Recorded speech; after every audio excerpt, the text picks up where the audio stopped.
Hi friends, good morning.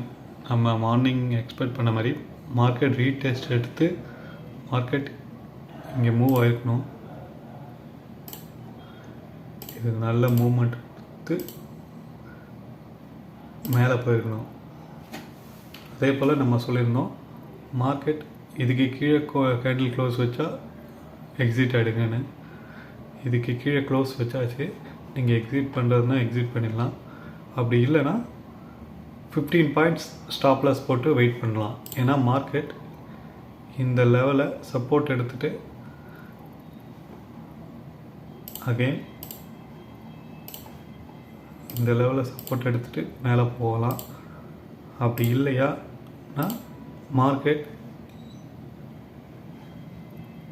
இதை break out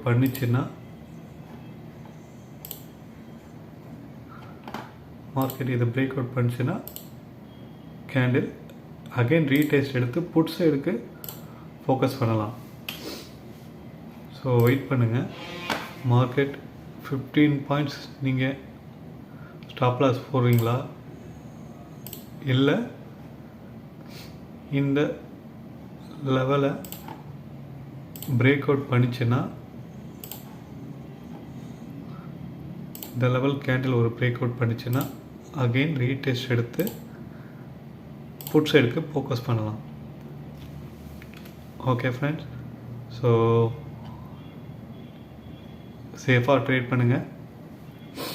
ஏன்னா market எந்த சைடு வேணால் போகலாம். இன்றைக்கி நான் சொல்லியிருந்தேன் மார்னிங்லே, இன்றைக்கி மார்க்கெட் ஒரு சைட்வேல போகிறதுக்கும் சான்சஸ் இருக்குது. ஏன்னா இன்றைக்கி மார்க்கெட் சென்டரில் ஓப்பன் ஆகிருக்கு.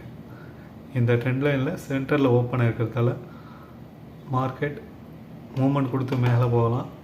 அப்படி இல்லைன்னா கீழே நம்ம ட்ரெண்ட் லைனர்ஸ் இந்த இடத்துக்கு வந்துட்டு ரிவர்ஸ் ஆகிறதுக்கும் சான்சஸ் இருக்குது. மார்க்கெட் இது வரையும் வந்து ஃபுல்லாக கேண்டில் க்ளோஸ் பண்ணி இங்கேருந்து சப்போர்ட் எடுக்கிறதுக்கும் வாய்ப்பு இருக்குது. ஸோ வெயிட் பண்ணுங்கள்.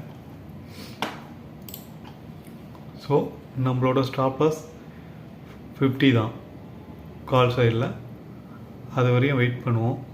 அதுக்கு மேலே கேண்டில் போச்சுன்னா அவாய்ட் பண்ணிடுவோம். ஸோ அது வரையும் வெயிட் பண்ணுவோம். ஏன்னா மார்க்கெட் வந்து மினிமம் நிஃப்டியில் 15 பாயிண்ட்ஸ் தான் நம்மளோட ஸ்டாப் லாஸாக இருக்கும். ட்ரேட் எடுத்ததுலேருந்து 65 எடுத்துருக்கோன்னா 50 பாயிண்ட்ஸ் தான் நம்மளோட ஸ்டாப் லாஸ். அதுக்கு கீழே போச்சுன்னா நம்மளோட ஸ்டாப் லாஸ் எக்ஸிட் ஆகிடும். எப்பயுமே நிஃப்டியில் 50 பாயிண்ட்ஸ் எக்ஸிட் வச்சுக்கிங்க.